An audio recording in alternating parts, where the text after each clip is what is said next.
Alright, what's going on, guys? Trev back again. Here to bring you another video. This one's going to be doing a video review for Under the Dome, Season 1, Episode 2, which is called The Fire.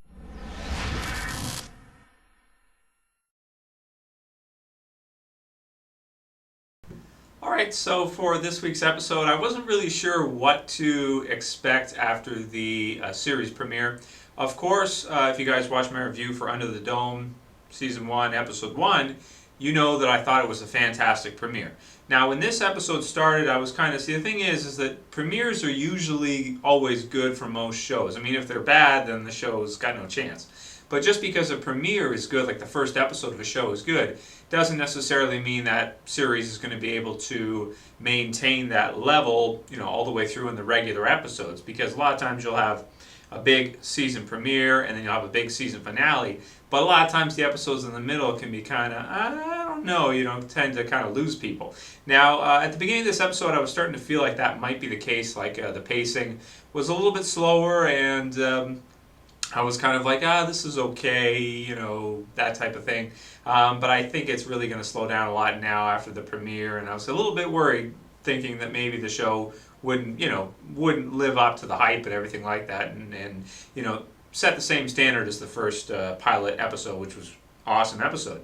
And then about halfway through the episode, it really started to pick up, and I was like, oh, scratch that, totally wrong, completely wrong. This is sick, man. This is an awesome, awesome show.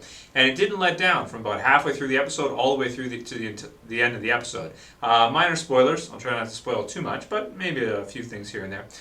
This video is really intended for people who have seen it. If you don't care to watch it, you haven't seen it, and you don't care if I spoil it, it's just getting going. So in terms of spoilers, it's not really, there's no major spoilers here, that type of stuff, because we're still just getting to know our characters and getting to find out about what's happening, the plot, and everything of the sort. So we really haven't gotten to that point yet where anything I say is really gonna ruin it for you or anything of the sort. So minor spoilers, but yeah, about halfway through the episode where we see Barbie fight with Junior, I really enjoyed that. Now, in terms of those two characters right there, Barbie for me, especially in this episode, we got to see that he basically killed that news reporter's husband. We already kind of knew that from the first, but we got to kind of see how it played out, see how it happened, everything like that. And you kind of get the feeling that, for me anyway, he reminds me as a character of Brad Pitt in Killing Them Softly, the Hitman.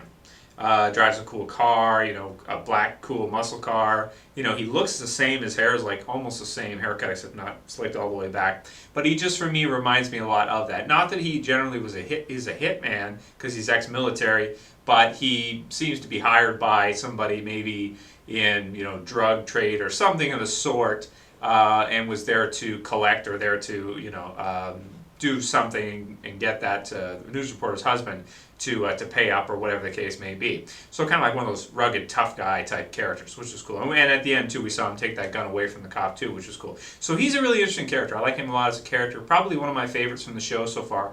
After we've gotten started the first two episodes, definitely a cool character. And I think it's funny how a lot of the scenes he's just aimlessly walking around. It's like oh, he's walking through the forest, and then the crazy cop sees him and pulls a shotgun on him or whatever that was. High power shotgun or whatever. Which I like him too. He's an interesting character as well. So those two, really make the show interesting. Junior is a little bit of a stretch for me. He's kind of like your overly obsessed boyfriend. He's like I'm evil because I'm evil. I'm crazy because I'm crazy. And his thing with Angie, I don't know, I'm not feeling it 100%, especially some of the dialogue here between the two of them, that Angie decides she's going to tell him that she never loved him and that she banged this guy when she didn't. And that's not the case at all or anything of the sort. And we know that, but he doesn't. And that whole thing is just really weird. I don't hate it because I like to see the fight between Junior and Barbie, but it's... I don't know. That's weird. It feels a little contrived, a little strange that they're bickering back and forth, and she's saying, "Fine, I did do it," this type of thing, when really nothing's going on or anything of the sort, and it's just I don't know. It's a little weird. Junior's character for me is a little extreme. He's a little too crazy. I think even though he's got some, it seems like he's got some inside info on what the dome is and everything like that because of his dad, obviously, Big Jim, who probably my favorite character of the show. Still, I think his actions are a little bit extreme, for what's going on, that kind of stuff, to kidnap her and all this stuff. When she was with him, when we started the series, like she was sleeping with him at the beginning, and everything like that. So I don't know. It's something to me just feels a little off with that whole situation there. So, but whatever. It is what it is. We'll let slide because there's a lot of different things happening in the show. That's just one part of it. Speaking of Big Jim. Dean Norris's character, probably my favorite character in the show at this point. Well, him and Barbie are both really good. He to me is really interesting because it's like he's got a couple sides to him, and I like that. He's got that political speaker side, like we saw at the end. He's got that he's kind of like he did destroy the house and stop the fire and everything like that. So he's kind of like a hero in a lot of ways. But at the same time, he's got that edge to him, that side where it's like he knows what's going on, and he had something to do with it with stockpiling propane and all these things, and has some kind of idea of what's happening, or has inside information that we don't yet know.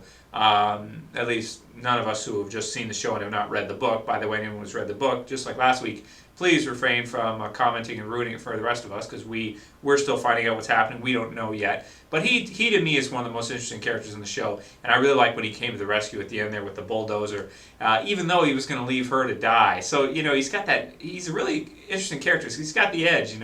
He appears to be a hero, but then behind the scenes he may be the most evil character in the show because he may have somehow orchestrated or had a hand in this whole dome thing. So that to me is pretty intriguing. I can't wait to see more details about how that's revealed and everything of the sort. Also, the Reverend, didn't catch his name yet. Interesting character as well too, that he's a Reverend, but yet again he's kind of like he politically and in the town, people would look up to him as one of the most honorable members of the entire town of Chester's Mill, but then at the same time it's like he also has some kind of inside info. So this show is pretty interesting at having characters where they're so multi-dimensional, even though they seem to be the best of the best. They have this inside info and these types of things. Same with Duke, who of course died in the first episode, and exactly the same with him. He had info too about it too. So very interesting stuff. Can't wait to see as more details are revealed to us and we start to see some more things.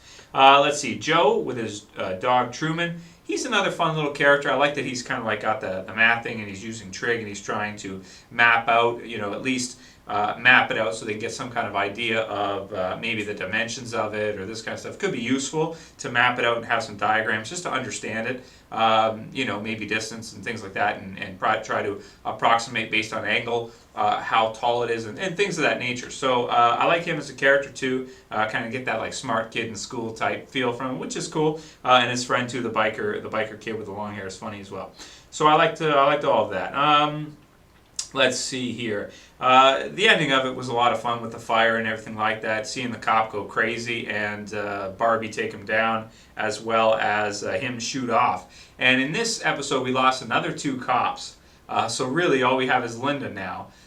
Because why did we lose 2? Well, the crazy cop that threw the shots off, he obviously is not going to be able to, they're probably going to have to put him in jail or something. I don't know what they're going to do with him, but he's not going to be useful because he's nuts. And then, of course, the other cop was shot down, so he's probably going to die. I don't know if he'll survive that or not. I forget where he was shot. Probably not, especially with how backed up their hospitals are and things of that nature at this point. So the cops, another interesting thing about it, too, is that already we're 2 episodes in, and the police force has literally almost completely dissolved already,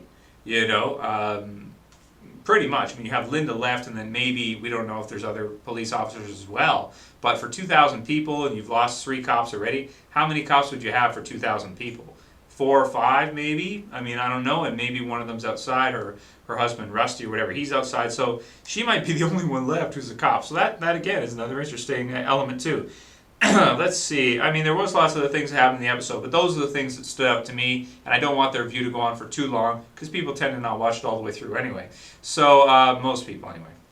So, I'll call it here for the video in terms of a score. I'm going to give this one a 9 out of 10. I really enjoyed this episode. To me, even though the beginning was a little bit slow and it didn't have all the effects of the first one, for like a regular season episode, it was a great episode. We got the fire, lots of interesting character development from all the different characters. Still have that mystery about what's going on and we haven't figured it out yet. Edges to the characters where they're good guys, Reverend, good guy, Big Jim, but then at the same time, they're the ones that have some kind of information, so they could turn out to be the most evil overall. So lots of interesting elements to the series, and I am enjoying it. I'm definitely going to check it out again next week. Hopefully, if it keeps up to this kind of a level, it'd be a cool show to watch all the way through the first season. And some people have said that it doesn't follow the books very closely, so there could be a potential that maybe we could see a second season. We'll see what happens with that. Maybe when we get closer to the end of this season, we'll kind of get some more info on that and sort of figure that out. So anyway, this was a great episode. Even though at the start I didn't think it was going to be, it ended up being one. And I'm definitely going to check it out next week, and I'll probably do a review for it, even though I got to start trying to make these reviews shorter. So anyway, that's it for this video, guys. I'll see you for the next one. This is Trev, and I'm saying peace.